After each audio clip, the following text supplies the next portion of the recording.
there, and welcome back to my channel. Today we're going to talk about exactly how to show up in a way that doesn't make your COO and CEO prospects cringe. Stay tuned.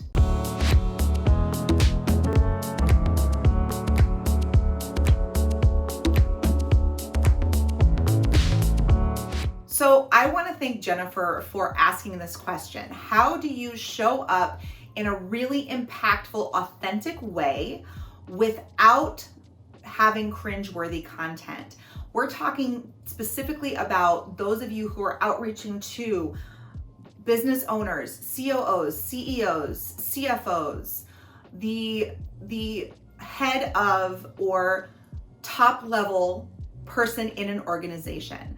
It is so important that as you're doing your outreach, you are incredibly authentic, but also professional. And I'm going to tell you how to do that. The first thing you want to make sure is that whatever you've been posting on your social channels directly supports your outreach. That means that if you complained about a company or you have a giant bitch session about something that really upset you, you're going to want to take those posts down.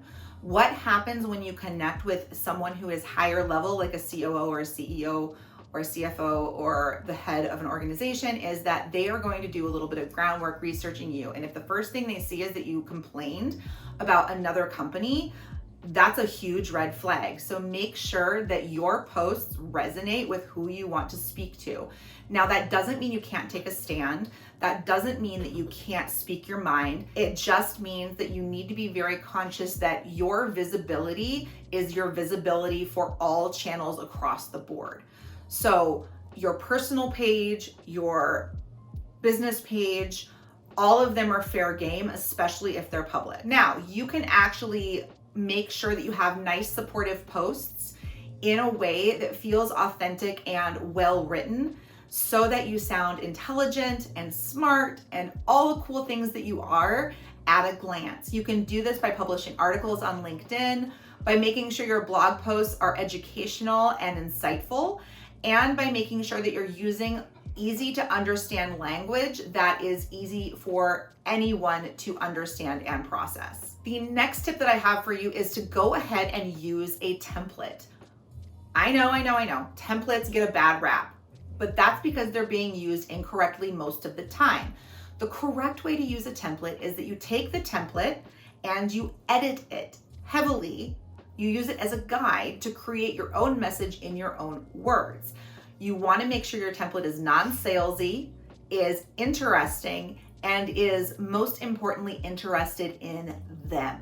You want whoever you are reaching out to feel like they're the most important person in the room. Now, I've talked about this before in another video, and you can go back and watch that one. It'll be linked somewhere in the screen for you.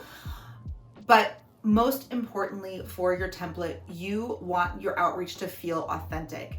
A template can be as simple as, and you can use this one, is, "Hi, I noticed that you are also in this field.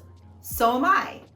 It looks like we might actually have a lot in common. I'd love to learn more about you and your business. I'd love to learn more about you and your work. I'd love to learn more about you and your mission."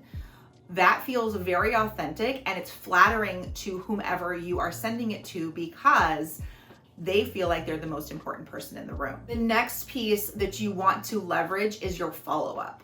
Most CEOs, CFOs, COOs, business owners, we're busy, y'all. We are super duper busy. We don't have time to chase people down. And if you don't stay top of mind for us, we're going to forget about you.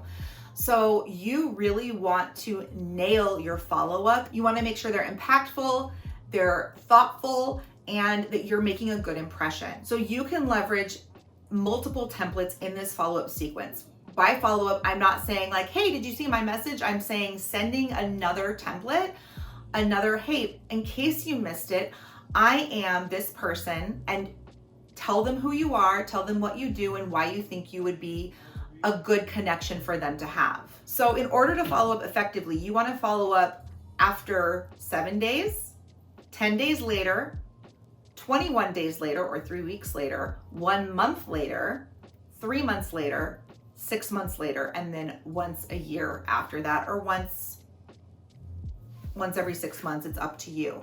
But you want to continually show up in their inbox until they're ready to buy from you or until they tell you to leave them alone. The reason you want to do this is most people skip the follow-up portion, and that's where they make their mistake. The follow-up is where you make your sales. It's where you make your money. So obviously you want to make sure that your follow-up is on point and really, really targeted to your specific message. Now, this bookends into the final tip, which is speaking with authority.